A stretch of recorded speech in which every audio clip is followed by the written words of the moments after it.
जी sir, आज किस चीज़ को लेकर के कॉन्फ्रेंस की जाएगी? देखिए, मैं लगातार दिल्ली के टिकरी बॉर्डर पर लगातार पिछले 3.5 महीने से मौजूद था, तो काफ़ी समय से साथियों से मुलाकात नहीं हुई और आंदोलन की जो वास्तविक स्थिति है, जो कि नेशनल मीडिया के ऊपर नहीं दिखाई जा रही, वो स्थिति हरियाणा के किसानों को जागरूक करने के लिए हम ग्राउंड पर दोबारा आए हैं। तो उसमें आज आंदोलन लगातार 120 दिन का हो चुका है, लेकिन आंदोलन पहले से ज़्यादा मजबूत है।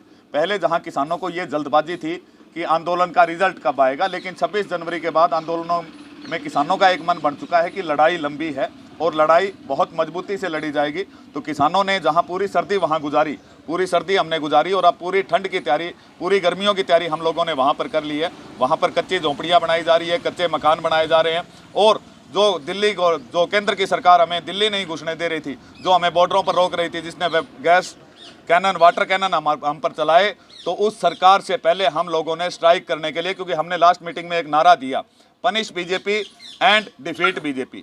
लोगों ने पूछा डिफीट बीजेपी जचता है, आप लोग पनिश बीजेपी कैसे कर सकते हो? तो पनिश बीजेपी इसलिए क्योंकि आंदोलन के इतने लंबे चलने के कारण हमारे 300 साथी जो है वो बॉर्डरों के ऊपर शहीद हो गए। हर रोज लगभग 2 लाशें हम बॉर्डरों से हरियाणा और पंजाब की तरफ भेजते हैं। तो क्योंकि कोई एक आदमी अगर 302 का मुकदमा हो जाए तो उसको 14 साल सजा होती है। इन लोगों ने हमारे 300 व्यक्ति किसान जो है शहीद कर दिए और प्रधानमंत्री जी ने एक भी शब्द उनके लिए नहीं बोला।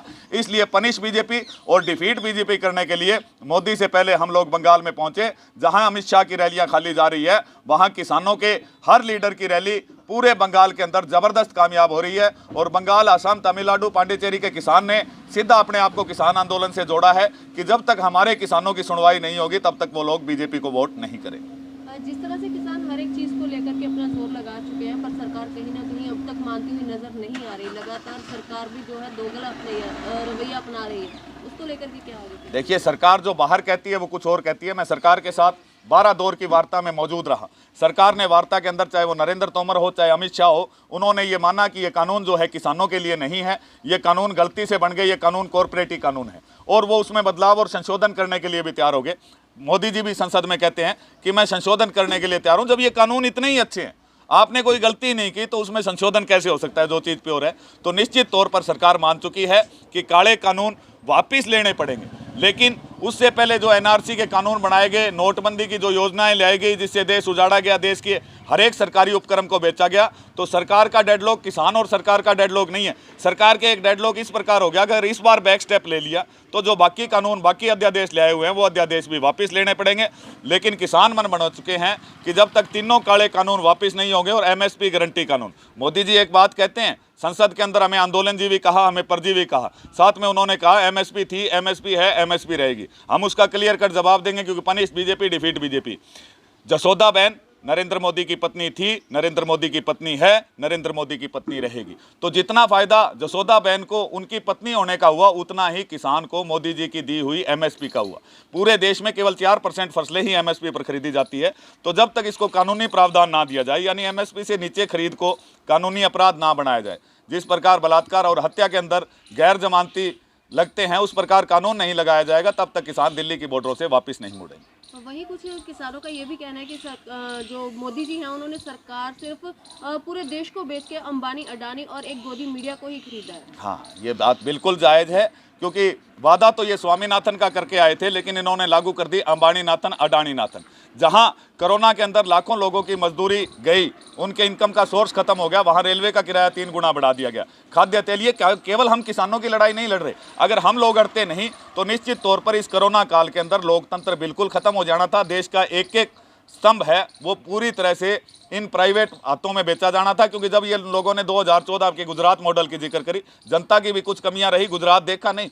गुजरात मुख्यमंत्री रहते हुए नरेंद्र मोदी ने 3 बार के कार्यकाल में गुजरात की 75% जमीनें अडानी को बेच दी थी और यही वादा करके अंबानी अडानी के साथ वो देश की सत्ता में आए और उस काम में लगे हुए हैं। उन्हें देश की जनता की कोई चिंता नहीं है, किसानों की कोई चिंता नहीं है। उन्होंने जब आज, पहले तो जब हम 26 नवंबर को गए थे तो ये दुनिया का सबसे बड़ा किसान आंदोलन था। आज दुनिया और इतिहास की सबसे बड़ी जनक्रांति है। 135 करोड़ लोगों का सीधा लगाव इस आंदोलन के साथ है।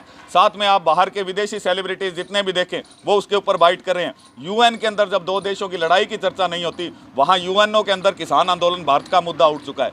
56 देशों ने इस पर चिंता जताई है कि भारत का प्रधानमंत्री जो अपने आप को लोकतंत्र होने का, सबसे बड़ा लोकतांत्रिक देश होने का दावा करता है, वहाँ पर वहाँ के सबसे बड़े मतदाता और सबसे जिसको अन्नदाता कहा जाता है, जो भगवान के बाद दूसरे नंबर पर आता है, उसकी सुनवाई नहीं हो रही। तो जहाँ किसान तो देश का मान बढ़ा रहे हैं, क्योंकि हमारी यूरोपियन कंट्री, अमेरिकन कंट्रीज़ के लीडर्स से बात होती है, वो कहते हैं अगर इतनी बड़ी क्रांति हमारे देश में होती तो या तो सरकारें देश छोड़ के भाग जाती या आत्महत्याएं कर जाती। आप इतने लंबे समय से इतनी मुश्किलों का सामना करते हुए शांति से बैठे हैं, यानी आप लोग वाकई महात्मा बुद्ध, गुरु नानक, विवेकानंद, दयानंद के देश के लोग हैं जिन्हें अहिंसा पर भरोसा है और निश्चित तौर पर आप लोग जीतोगे। वो लोग हमारे साथ क्यों है यूरोपियन कंट्री?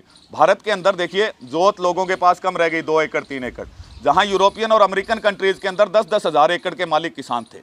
वहां पर भी जब ये काले कानून आए तो वहां पर खेती को पूरी तरह से कॉरपोरेट ने कब्जा कर लिया। तो वो लोग अब इस नज़र से देख रहे हैं कि दुनिया का सबसे बड़ा खेती करने वाला देश वहां का किसान आंदोलन पर है। यदि वो आंदोलन में कामयाब होता है तो वो भी निश्चित तौर से अपने देश से कॉरपोरेटों को भगाएंगे और अपनी खेती को दोबारा पुनर्जीवित करेंगे। आज किसान धरने के साथ एक सबसे बड़ा और देखा जा रहा है निजीकरण का, सभी चीज़ों का निजीकरण किया जा रहा है, जिसके चलते कि बहुत सारे वर्ग हैं जो कि धरने पर दिखाई दे रहे हैं। हम तो निश्चित तौर पर कह रहे थे, चाहे व्यापारी वर्ग, कर्मचारी वर्ग, ये लोग सड़क पर आने से डर रहे थे, लेकिन जब जमीन का निजीकरण हुआ, किसान जो है वो भूखा रह सकता है। पिछले 73 सालों से उसकी स्थिति कोई बहुत बढ़िया नहीं थी, ऐसा नहीं था कांग्रेस के राज में हम सोने से खेल रहे थे, लेकिन हम लोग अन्नदाता सुन के ही खुश होते थे कि हम लोग देश का पेट भर रहे हैं। लेकिन हम अपनी ज़मीन की इज्जत अपनी माँ से ज़्यादा करते हैं। अगर किसी की माँ के ऊपर कोई गलत निगाह उठाए, उससे भी ज़्यादा बुरा काम मोदी जी ने अंबानी अडानी को हमारी ज़मीनों का सौदा करके कर लिया। यदि यही हिम्मत BSNL के कर्मचारी उठाते, यही हिम्मत यदि रेलवेज के कर्मचारी करते,